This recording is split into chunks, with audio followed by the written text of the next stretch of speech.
आए भैया प्रणाम नमस्कार। हम भोजपुरी गायक शैलेश परवाना और बहुत दिन का बाद मन कैलक है कि एगो लोग के गाना गा के सुनाई।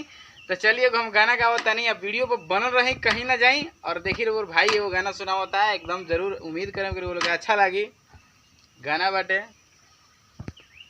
हरे कहे के करवला सैया गवाना हो, अरे काहे के करवला सैया गवाना हो, हर चूल्हे में लगावे न लवाना हो।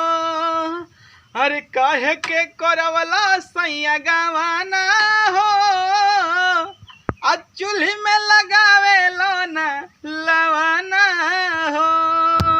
हरे जाई के तू बस गईला राजा परदेश में, आ तोड़ पीले हम रोज पगली के भेष में। हरे जाई के तू बस गईला सैया परदेश में, हाथ तोड़ पीले हम रोज पगली के भेष में।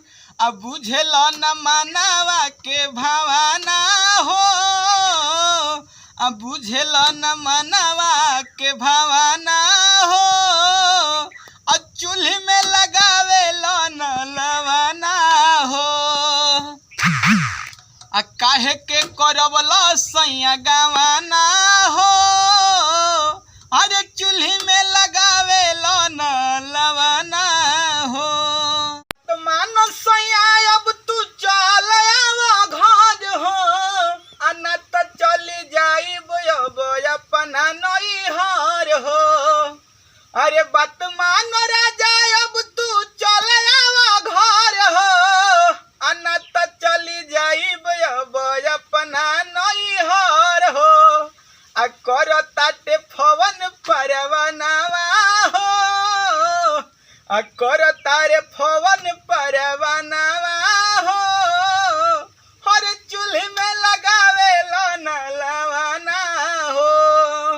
आ काहे के करवला सैया गवाना हो, आ चूल्हे में लगावे न लवाना हो, चूल्हे में लगावे न लवाना हो।